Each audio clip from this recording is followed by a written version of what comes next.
Sí me oyen, ¿verdad? Sí, licenciado, buenas noches. Bueno, buenas noches. Gracias, Marta. Yo quería estar seguro porque vieron de que a veces no me oyen. Vamos a hablar un poquito sobre los acuerdos de paz y después hablamos sobre los exámenes. Ya se dieron cuenta que ya publiqué. Hoy no pude publicar rápido porque también estaban de la mano de los trabajos y sí me tomé en serio lo de calificar, ¿verdad? Bien, entonces, en las clases anteriores hablamos de los acuerdos de paz a grosso modo y hablamos de que no son ley ordinaria, sino que son compromisos de Estado. Sin embargo, como está dentro del programa que lo tenemos que abarcar, entonces vamos a hablar ahorita de qué son los acuerdos de paz. Los acuerdos de paz son cada uno de los temas en los que el gobierno de Guatemala y la Unidad Revolucionaria Nacional Guatemalteca, la URNG, negociaron para poder alcanzar soluciones pacíficas a los principales problemas que habían aquejado durante el conflicto armado interno, que fue durante 36 años de conflicto.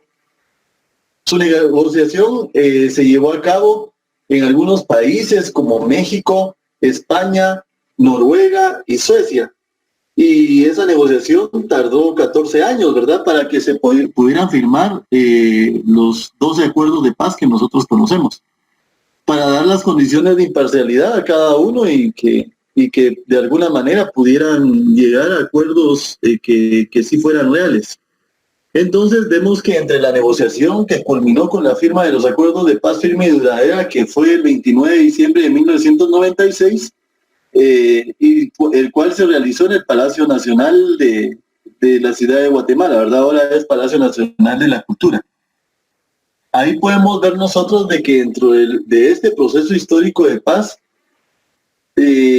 trasciende mucho que los acuerdos de paz, como les digo, son una docena de acuerdos a los que se llevaron por parte de las partes que en algún momento estaban en conflicto, y que de alguna manera que se llevó a cabo entre 1991 y 1996, ¿verdad? Como les dije en su momento, hay varias cosas malas que se le señalan a Serrano Elías, pero dos rescatables fue el inicio de las negociaciones a Serrano Elías, el inicio de las negociaciones de los acuerdos de paz y también lo del Bono 14, ¿verdad? Esas son las dos cosas que podemos rescatar ahí que fueron buenas en su gobierno.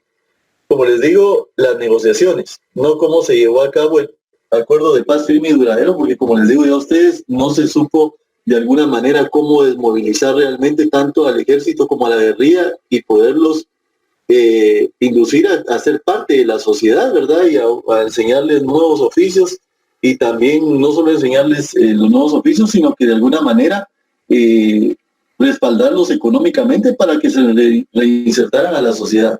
Entonces vemos nosotros esas soluciones que se buscaron tenían que ser de forma pacífica para solucionar lo que era el conflicto armado. Y también, entre comillas, tenemos que ver de que se buscaba con esos acuerdos de paz que se firmaron, de alguna manera enfocar al Estado para tratar de erradicar esas divisiones sociales que se dieron, ¿verdad? Las razones internas de las que les he hablado a ustedes, la pobreza, la marginación, la exclusión, la falta de la tierra o la no claridad de tenencia de la tierra, para que no se volvieran a crear nuevamente esos conflictos. Ahorita miren ustedes, por lo menos sin tomar bandera, pero vemos que acaban de capturar a una persona que pertenece a la guerrilla. Yo no tengo nada contra él, pero yo siento de que no sé, no le siento coherencia a algunas cosas que gritó, pero cada quien ahí con sus cosas. Pero por eso les digo, yo no tengo ni línea para acá ni línea para acá. Mi línea son los derechos humanos y el respeto a los derechos humanos. Y quien haya cometido alguna situación en contra de una persona, que pague, ¿verdad? Sea militar, sea guerrillero, sea quien sea, que pague. Bien, entonces vemos de que si vamos a hablar de un panorama así amplio de los acuerdos de paz, y hoy va a ser corta la clase porque yo sé de que ustedes, la mayoría, iban a tomarlo como un día de descanso, ¿verdad?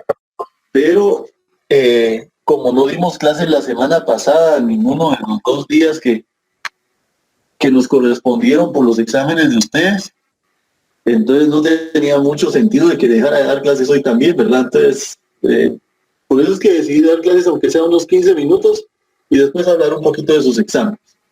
Bien, entonces vemos nosotros de que en el año 1982, después de casi 20 años de enfrentamiento armado, se hace un primer intento. Ese fue intento por parte del gobierno militar de José Efraín Ríos Montt, que como ya hemos hablado, él llegó de alguna manera por medio de los militares jóvenes, les decía, por medio de un movimiento, o de un levantamiento en el que se dio un golpe de Estado y que de alguna manera posteriormente desconoció a las otras 2 personas que comandaron ese triunvirato y él se quedó de alguna manera con el poder dentro del Ejecutivo. Entonces, pero ¿se acuerdan ustedes de que ese poder militar que había dentro del Ejecutivo realmente hacía que los otros poderes del Estado no tuvieran mucha influencia, ¿verdad? Era ahí donde se concentraba más en las decisiones. Entonces, para tratar de encontrar una salida negociada, él trató de buscar el acercamiento y la cual se fue rechazada por la guerrilla, porque si se dan cuenta ustedes, en ese momento, dentro de los ataques más sanguinarios que se dieron durante el conflicto armado interno, se puede señalar que fue durante el gobierno de José Efraín Ríos Montt. Entonces, imagino yo que los grupos guerrilleros no les convenía negociar, ni siquiera les convenía negociar, por el hecho de que se les podía señalar de que estaban negociando con alguien que había sido uno de los más sanguinarios de todos los gobiernos militares que habían existido. Entonces, posteriormente, en el año 1983, se lleva de alguna manera a cabo un esfuerzo internacional, como les había comentado a ustedes. También Panamá influyó mucho en eso y muchos países amigos de Guatemala. Entonces, esos grupos de países, vemos nosotros de que se les llamó el grupo de contadora, que ya lo habíamos hablado en otra de las clases, para ayudar de alguna manera a que hubiera reconciliación dentro de los territorios de Centroamérica que poseían este tipo de conflictos armados. Entonces, hablemos de Nicaragua, El Salvador, Guatemala, que sí poseían este tipo de situaciones. Entonces, posteriormente nosotros vemos que en el año 1987 los presidentes de Centroamérica, decididos a lograr la paz de alguna manera, firmaron un acuerdo que se llamó, y que tal vez ustedes lo han oído en algún momento, que se llamó el Acuerdo de Esquipulas, y que posteriormente se le puso a ese Esquipulas 1 porque posteriormente hubo otro de Esquipulas que se le denominó Esquipulas 2, Acuerdo de Esquipulas 2, en donde se establecieron los mecanismos que se iban a buscar para alcanzar esa pacificación y reconciliación de los pueblos centroamericanos, ¿verdad?, que estaban en conflicto. Entonces, ahí es donde vuelvo a llamarles a ustedes a la reflexión. Es cierto, había ese tipo de desigualdades, había marginación, discriminación que no debemos de permitir que haya. Sin embargo, como les digo yo a ustedes, el hecho de que se haya llevado a cabo ese conflicto armado interno realmente, en lo personal, no les digo que ustedes tienen que pensar igual, pero a mí, yo pienso que en lo personal les puedo decir de que realmente fue la situación de la Guerra Fría. O sea, las potencias tenían interés en que no se lograra, por lo menos en el caso de Estados Unidos, que Rusia no lograra tomar el control y volver gobiernos de izquierda o comunistas, como le decían aquí en regiones de Centroamérica, que quedaban de alguna manera cerca del territorio de Estados Unidos para un inminente ataque si llegaba a darse. Entonces, por eso les digo, o sea, el interés realmente, como les digo, aquí cuando surge este grupo de contadora, que se tiene que agradecer también a los países lo que hicieron, pero también son movimientos que se dieron a raíz de la anuencia o de la permisibilidad que les dio Estados Unidos para poder hacerlo, ¿verdad? Porque yo no creo que este grupo de contadora hubiera actuado si hubiera estado la Guerra Fría. No sé si ustedes creen de que este grupo de contadora y estos países hubieran dicho busquemos la paz y todo eso si hubiera estado la Guerra Fría. Por supuesto que no, porque era entrar en pugna con el gobierno de Estados Unidos, ¿verdad? Entonces, al momento de que ya les permiten de parte de Estados Unidos ya de alguna manera a ellos hacer ese tipo de enlace para también tomar en cuenta de que ya no iban a recibir los estados que estaban en conflicto armado la misma ayuda militar, la misma ayuda de asesoría de la CIA y de los grupos que apoyaban a los grupos militares, ¿verdad? Ahí, como les digo, en la Escuela de las Américas. Entonces se dio esa posibilidad de que se entablaran o se llevaran a cabo los acuerdos de paz. En el caso de cuando estaba Ríos Montt fue diferente, porque en el caso de él todavía había parte de los rezagos de esa Guerra Fría y no había la misma interés o intención de parte tanto interno como internacional. Entonces, en el año 1991, en el caso de Guatemala, el gobierno de Guatemala decidió acudir a una mesa de negociaciones con la unidad de la ONG, Unidad Nacional Revolucionaria Guatemalteca, para lo cual estableció una agenda para discutir esto, y fue resultado de alguna manera y que se dio a cabo por medio de la moderación del presidente de la Comisión Nacional de Reconciliación, y contaba con la participación, como les digo, de Naciones Unidas, que envió un observador. También después de más de 5 años, ¿verdad?, de negociaciones y de 2 cambios de gobierno y de modificaciones en los procesos de negociación, porque sí hubo mucha pugna. En diciembre del 96 se firmó el proceso de paz, ¿verdad?, que fue el final, y que fue durante el gobierno de Álvaro Arzú.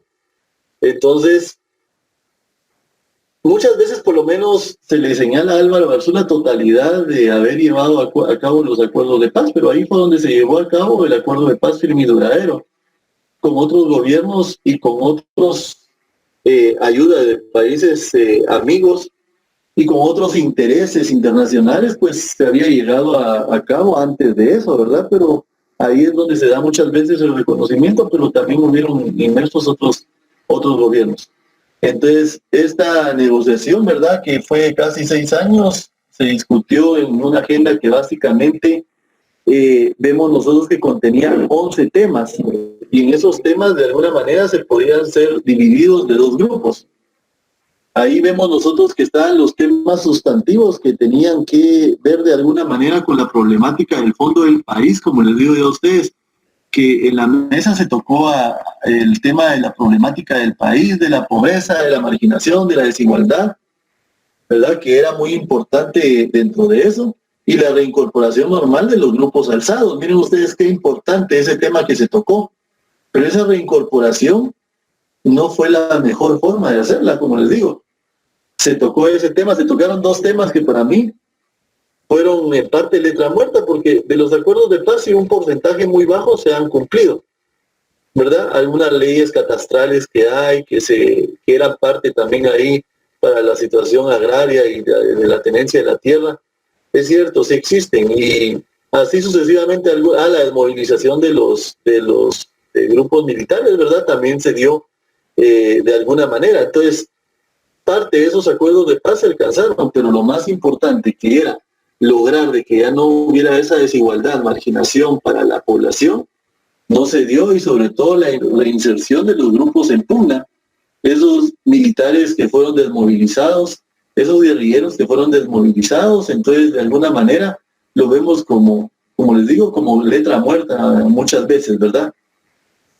Y dentro de las etapas de los acuerdos de paz podemos decir nosotros de que se dividió en 3 etapas, que fueron distintas, porque en algunas se puede ver como el inicio y el rompimiento que se establecen de alguna manera dentro de las comisiones tanto de gobiernos como ONG, que de alguna manera esas negociaciones no fueron fáciles, y muchas veces tenía que entrar de alguna manera algunos grupos de la sociedad civil, no así como los vemos ahora actuar, ¿verdad?, que a veces yo no estoy de acuerdo con la forma de actuar de algunos de ellos, pero sí influyeron para que de alguna manera la mesa no se rompiera, y también desde el punto de vista internacional los países amigos, como les digo yo, que de alguna manera invitaban a las partes en conflicto para que mantuvieran esa conversación de alguna manera. Entonces, estas comisiones se caracterizaron por ser grupos relativamente grandes, de más o menos 10 personas al principio. Entonces, y la moderación fue ejercida por el presidente de la comisión, ¿verdad? Que les dije ya, de Nacional de Reconciliación, mientras que las Naciones Unidas, como les digo, participó como el observador, como se nos había dicho.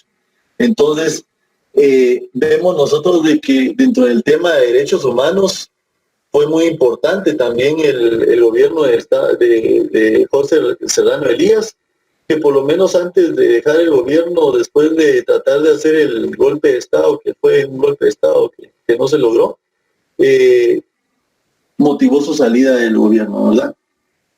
Entonces, dentro de los acuerdos de paz, como les digo yo a ustedes, en las negociaciones fueron muy duras, muy rígidas, porque habían, por lógica, eran dos grupos en pugna, había desconfianza, había de alguna manera una división, había de alguna manera un odio, un rechazo, porque como les digo, una ideología bien marcada en los dos grupos. Entonces, daba la pauta de que los intereses de la nación, aunque en temas estaba eso que era lo importante, que eran los intereses del pueblo realmente, quedaran a un lado, y el orgullo de cada uno de los grupos en pugnas fueron los que fueron sosacando ahí para que hubiera de alguna manera rechazo para continuar muchas veces en los acuerdos de paz, pero al fin se logró. En la segunda etapa que podemos ver nosotros, que desde 1993 al 95 se caracterizó, por por haberse dado un avance y alcance de un punto de no regreso.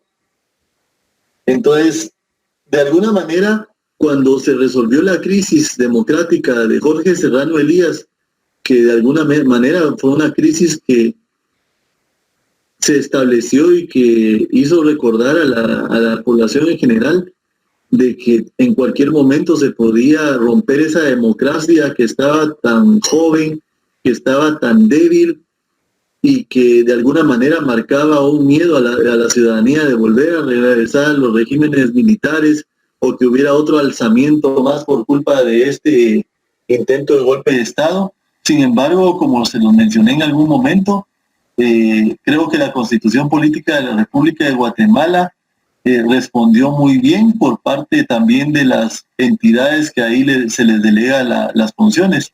Pues es muy importante que veamos nosotros cómo se divide la Constitución, ¿verdad ustedes? Porque para nosotros es muy importante el estudio de la parte dogmática dentro de la materia de derechos humanos, pero también la orgánica y la pragmática también es muy importante, porque en la orgánica vemos cómo se organiza y cómo la Corte de Constitucionalidad, en ese rompimiento del orden establecido que hizo Jorge Serrano Elías, respondió de alguna manera, resolviendo en contra de lo que él estaba tratando de hacer, ¿verdad? Es conocer a los otros dos poderes del Estado, porque es clara la Constitución, ¿verdad? Que cada uno tiene delegadas sus funciones y que ninguno puede tener injerencia en el otro.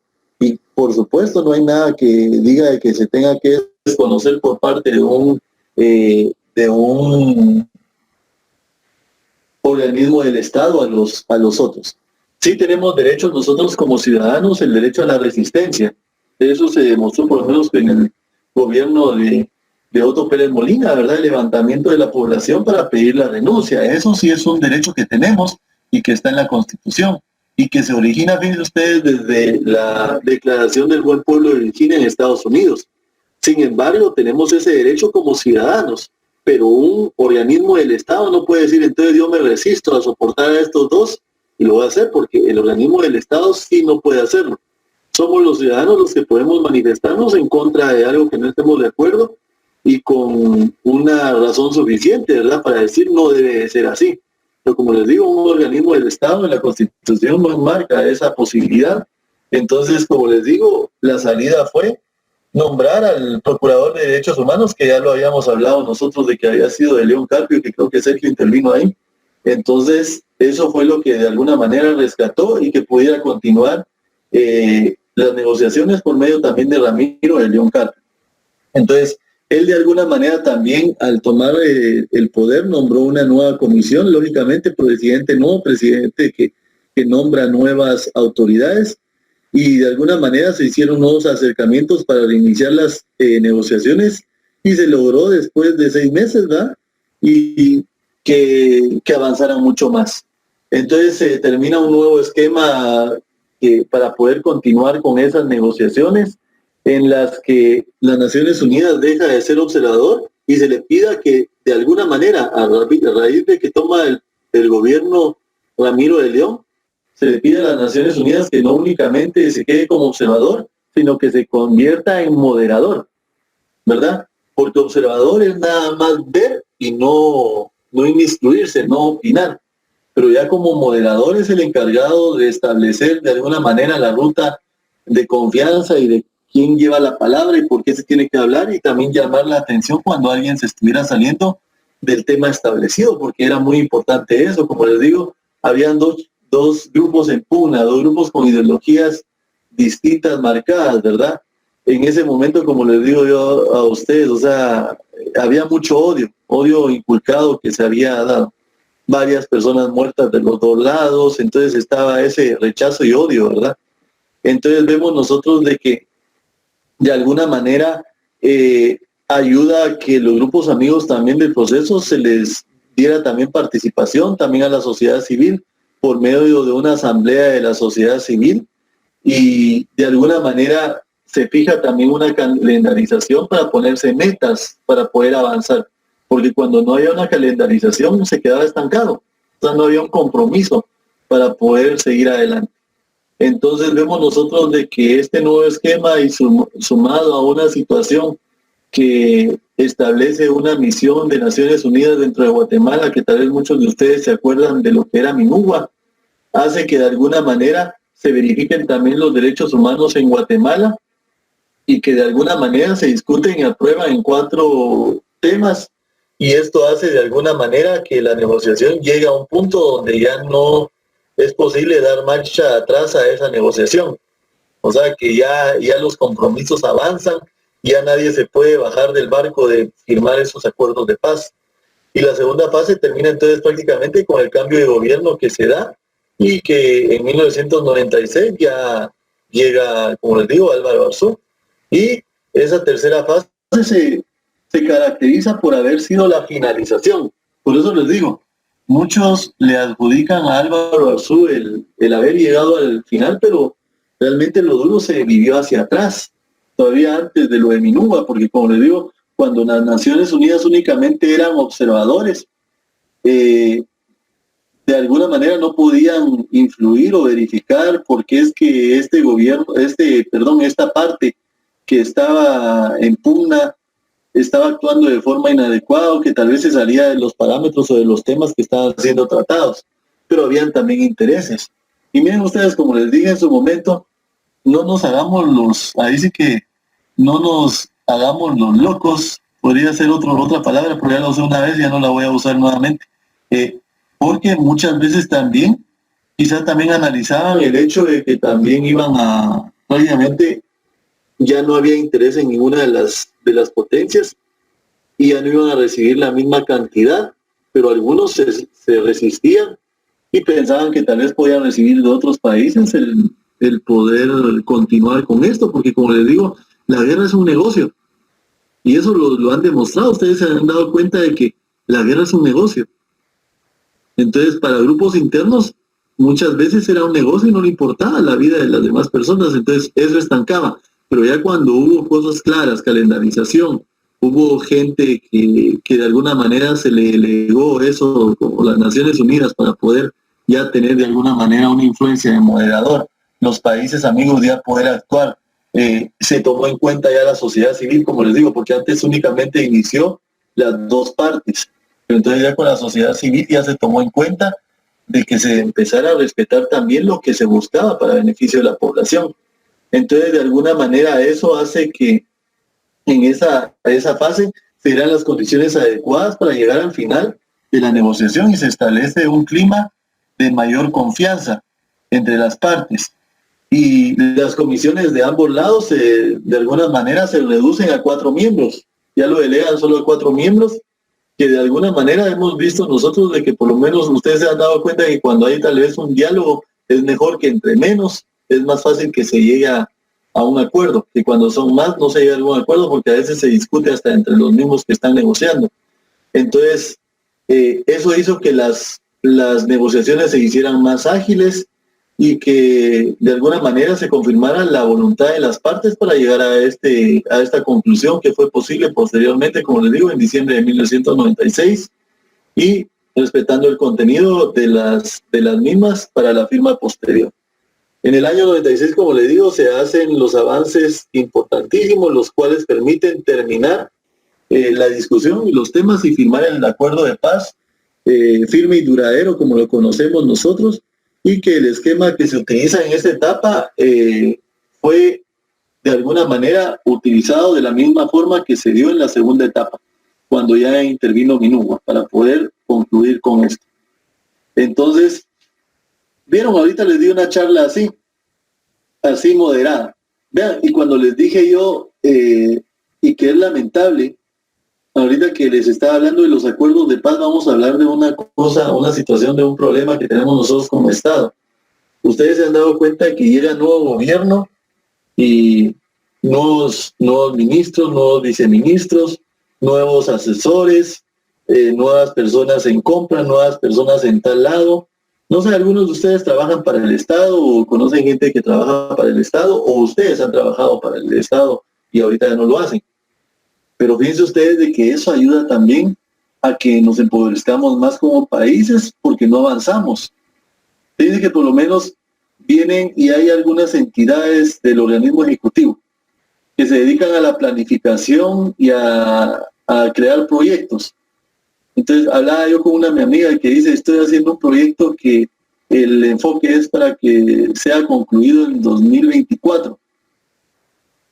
Pero entonces me pongo a pensar yo, bueno, en 2024 ya no va a estar el gobierno que está ahorita.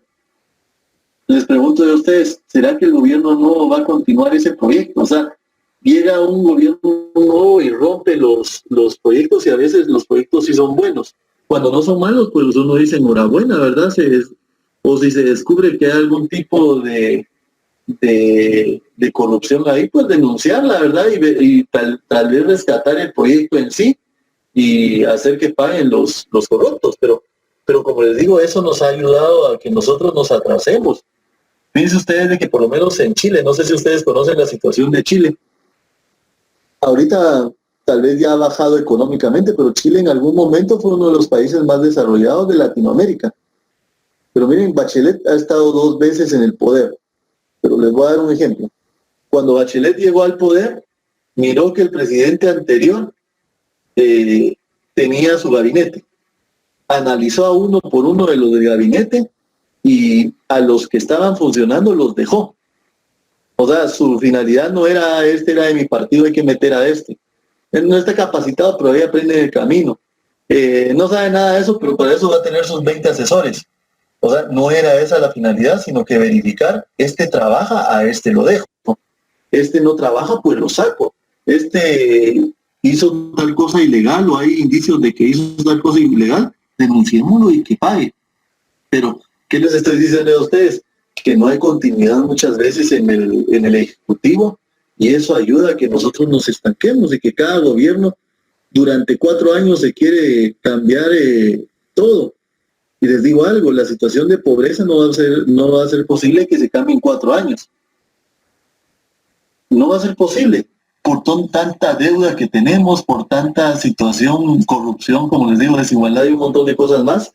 Todo eso se tiene que cambiar, pero como les digo, lastimosamente quienes entran al poder muchas veces tienen que pagar cuotas y todo eso, ¿verdad? Entonces no enfocan el gobierno hacia donde es. Entonces, eso es aparte de los acuerdos de paz, pero como yo les mencioné cuando Ramiro de León entró, que puso una nueva comisión, ¿verdad? Y que les he dicho que es muy común de que en Guatemala, ¿verdad? Gobierno que llega, gobierno con su gente. ¿Alguna duda o alguna ampliación que quieran dar ustedes de lo que tratamos hoy? ¿Aló? Sí, háblame, mi amigo. Buenas noches. Quisiera como compartir una experiencia, digamos, de lo que he podido analizar desde mi perspectiva, y es que tiene mucha razón usted, porque muchas veces los gobiernos pues tienen una funcionalidad de 4 años para poder para poder lograr sus objetivos o sus ofrecimientos en campaña. Sin embargo, obviamente uno se plantea, se replantea y analiza muchas veces, digamos, cuál puede ser el avance y el desarrollo del país a través de las políticas que se establecen. Y es que creo que muchas veces, digamos, cada partido que llega al poder, al gobierno, promete, pero muchas veces en esos 4 años no se logra pues un 70% de sus planes de trabajo o de lo que tienen proyectado. Y luego hay un cambio de turno de gobierno y vienen otros planes distintos. Es decir, muchas veces no se sientan las bases, los cimientos para poder ir teniendo una visión del país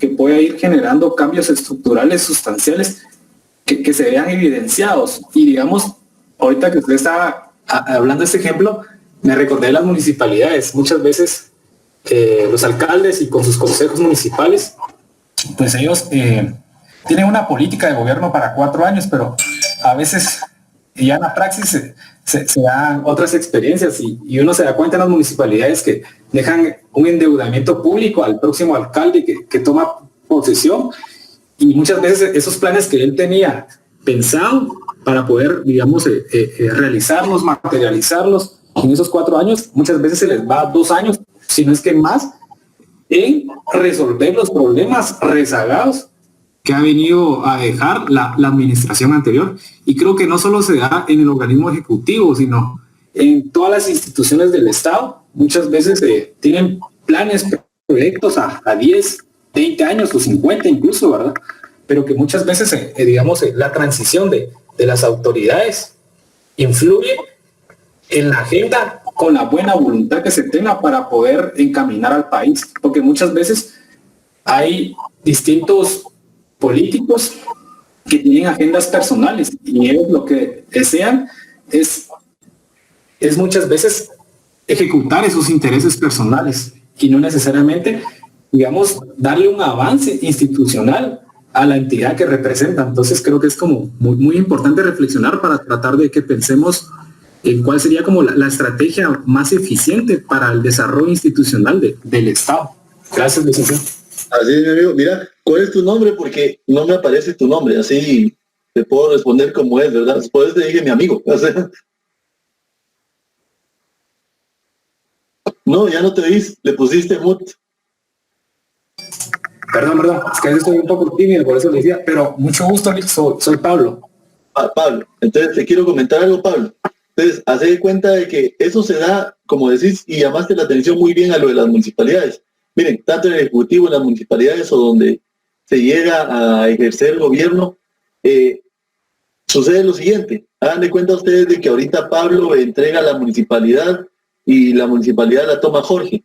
Entonces Jorge viene y no sigue ejecutando lo de Pablo porque van a decir, ese era un proyecto de Pablo. Eso es gracias a Pablo y no a Jorge. Porque no se dan cuenta de que son proyectos que deberían de hacerse para la comunidad, no para mi nombre o para el nombre de Pablo. O sea, eso es para la comunidad, pero eso no lo tienen claro. Y como dice Pablo, a veces hay intereses políticos propios, personales o de satisfacer cosas propias, entonces inducen la función de la municipalidad hacia cosas distintas. Y como les digo, esas son situaciones que afectan a la población. O sea, ¿y por qué? Como les digo, lo hacen para que no le den el mérito al que salió antes. Pero eso no debería de ser así, porque cada quien tiene su mérito. Ya vieron que yo les estoy diciendo, con Arzú se firmaron los acuerdos de paz, pero atrás también se hicieron tal cosa. Pero ahí no se lograron firmar los acuerdos de paz. Entonces cada quien aportó un poco, ¿verdad? Hay que darle, ahí sí que, reconocimiento a quien aportó cada quien un poco. O sea, no estamos diciendo todo lo hicieron atrás, todo lo hizo Arzú. No, Arzú también hizo, pero no lo hizo todo como lo pensábamos, ¿verdad? Pero también aportaron un poco aquí, otro aquí, y él lo concluyó. Entonces, bien, no sé si alguien tiene más algún comentario. Buenas noches, licenciado. ¿Qué tal, Sergio? Sergio Quiñones. Mire, le voy a corregir en un tema, perdón por esta situación, y es el hecho de que todas las obras de infraestructura que se desarrollan en nuestro país tienen que pasar un proceso, y muchas veces esos procesos son de más de 5 años. Generalmente las obras de infraestructura que se están empezando ahorita a meter dentro del sistema se les hace estudio de impacto ambiental, se les hace estudio económico, se les hacen un montón de estudios para poder vializarlos y poderlos incluir dentro del listado geográfico de obras que son aprobados durante cada uno de los gobiernos. Lo que sí es cierto es de que Segeplan ha manejado mucho las políticas del Estado, que es la entidad encargada de ver ese tipo de políticas, que es lo que platicaba el compañero Pablo, de que los proyectos que dejaban, realmente lo único que cambian en cada año son las políticas y son los programas que se tiran en esa línea. Y algo que es rescatable de todo esto es el Plan Catum, porque el Plan Catum es a 20 años, la perspectiva de Guatemala a 20 años, cómo debería de realizarse con los proyectos específicos de programas en esa línea. Entonces es interesante y sería interesante poderlo leer porque muchos de los programas que maneja el Plan Catum está en parte al cumplimiento de los acuerdos de paz. Si te cuento algo, Lo escucho. que Plan Cabal son las personas con las que yo he hablado y que se sienten frustradas de que lo que ellos han promovido y todo no le ha causado interés a las nuevas autoridades y todo. Algunos ya se han, de alguna manera, han decidido dejar el lugar y de alguna manera tomar rumbos o a revolución liberal o a entidades de justicia. Entonces, pero les quiero comentar algo. Eso también es parte del problema, pero como les digo, el problema también es el interés de quien va a tomar el poder de continuarlo o no. Es más, muchas veces lo que no tomaste en cuenta, Sergio, es que muchas veces de eso, para poder sacar algún proyecto de esos, hay que hacer licitaciones, hay que hacer un montón de cosas.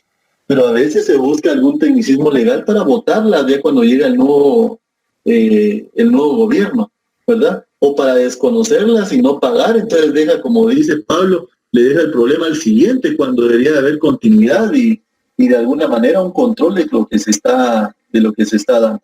Entonces, todos estos son situaciones que ayudan a que no nos desarrollemos, porque cada quien llega con su interés y no debe de ser así. Vamos a ver esto.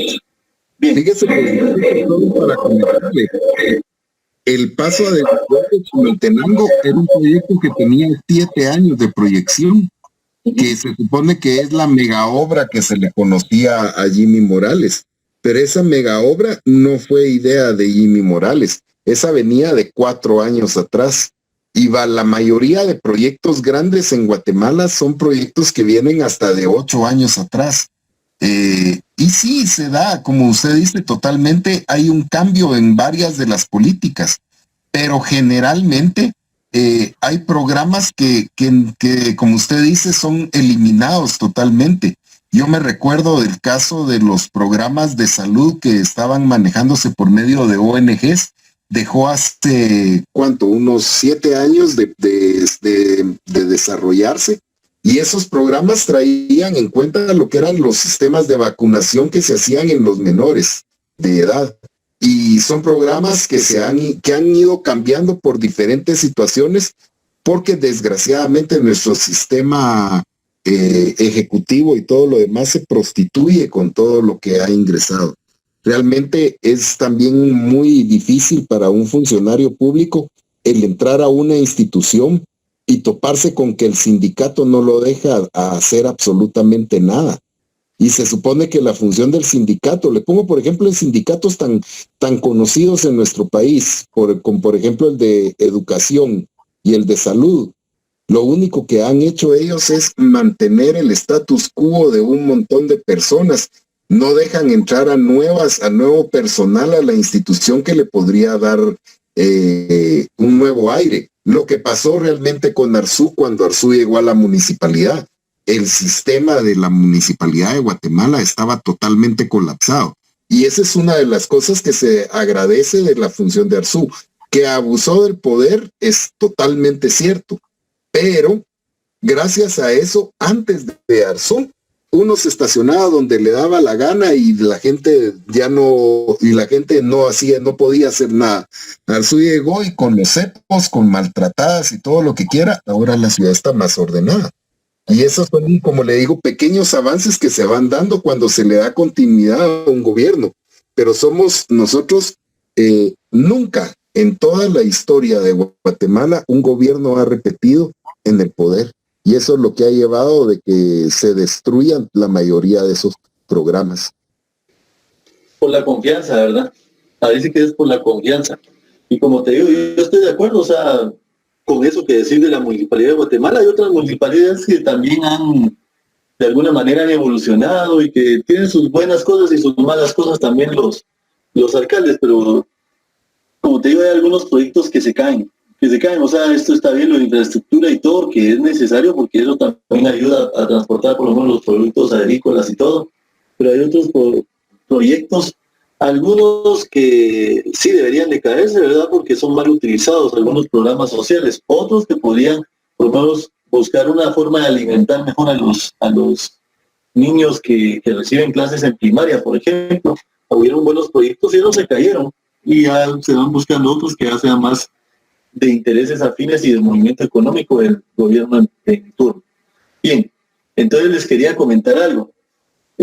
Bueno, les quería comentar de dos cosas, ¿verdad? Ahí sí que por el respeto que les tengo y por el hecho de que ustedes se dieron cuenta que la vez pasada fue inmediata la calificación que les entregué. Sin embargo, en este tuve que tomarme el tiempo porque tenía que hacer la sumatoria. Les voy a decir algo. En el examen se dieron casos en donde contestaron 2 veces y yo se los dije la vez pasada que cuando contestaran 2 veces la nota más baja era la que se les iba a colocar. Entonces es lo único que les puedo mencionar del examen. Ahora el trabajo sí hay un montón de situaciones, ¿verdad? Hay 2 trabajos que quisieron ingresármelos así, eran archivos dañados. Y les cuento algo. Hasta, por eso me tardé también, hasta me tomé el tiempo para hablar con unos amigos que son ingenieros en sistemas para ver si eran las computadoras o algo así, inclusive lo quisieron abrir, pero no, me dijeron, mira, eso es cuando mandan archivos dañados para que uno piense de que sí viene algo, o para hacer pensar de que entregaron y tal vez son los que piensan que solo, su nombre está ahí y le voy a poner un punteo, pero yo sí leí sus trabajos, o sea, yo creo que el esfuerzo de ustedes se tiene que respetar. Entonces, no nada más porque ahí aparecía un archivo, yo les iba a decir, sí tienen la nota, ¿verdad? Los abrí, los leí. Entonces, 2 personas me mandaron archivos dañados. Fíjense que hubo una persona que me mandó, y no les voy a decir el nombre, no les estoy diciendo nombres de nada, pero me mandó un trabajo que no era de derechos humanos. Tal vez era de otra clase y todo eso, pero me lo subió y no era de derechos humanos. Otras personas hicieron sus trabajos así con unas letrotas que prácticamente 3 palabras en cada línea, ¿verdad? Entonces por eso sacaron mala nota. Las páginas, muchos se quedaron, no eran la cantidad de páginas que se pidieron. En otra persona, fíjense que me mandó solo su carátula. En otras personas que eran distintas las letras que utilizaban para hacer el trabajo, y otras personas que no entregaron el trabajo, ¿verdad? Y otras que lo entregaron fuera de tiempo. Entonces, este año, por única excepción, yo nunca he recibido trabajos fuera de tiempo, pero ahora lo que hice fue calificarlos con una nota súper baja, para no ser injusto con los que lo entregaron en tiempo. Entonces tuvieron una nota súper baja para poderles ayudar ahí un poco, pero tampoco los puedo equiparar a ustedes los que sí entregaron en tiempo. Entonces, ahí está. Y quiero comentarles, yo creo que la mayoría ya ganó con zona. La mayoría, no todos, pero la mayoría ya ganó con zona. Miren, lo que sucede es lo siguiente, este tipo de evaluaciones no es lo mismo que cuando yo las hacía así en persona. Aquí también les puedo poner algún tema y todo eso, pero por lo del sistema y que cómo lo van a subir y que todo eso, entonces mejor hago lo de falso y verdadero para no meterme a situaciones en donde les pueda afectar a ustedes o tener que estar dando tantas vueltas, ¿verdad? Entonces, el hecho de que sea falso y verdadero creo que ayuda a que ustedes tengan una buena nota y que de alguna manera ustedes se han dado cuenta que mi clase se enfoca en lo dado y en lo que está ahí, no les pongo preguntas fuera de. lo que está en el libro y lo he dado en clases. Entonces les felicito, ya la mayoría, no sé si todos saben de que ya les publiqué sus notas, pero ahí las pueden ver. Las iba a publicar, fíjense ustedes, desde ayer, pero no sé si ustedes se dieron cuenta de que ayer o antier creo que las iba a publicar, que no había sistema, que no se podía ingresar al sistema de la facultad. Entonces dije yo, bueno, no conviene y la voy a publicar hasta antes de la clase por si alguien tiene alguna duda, que la plantee, que por mí no hay ningún problema. ¿Alguna duda? Bien, entonces les felicito. Yo sé que nada más hay como 34 personas, pero como le dije a Sergio, yo sí quiero dar la clase y así, si alguien tiene algún comentario y si no se conectó, pues yo quería que lo hicieran en público para que ustedes vieran de que la clase, como ya se dieron cuenta, es transparente. Así que para todos por igual. Éxitos y bendiciones para todos y cuidar a la familia.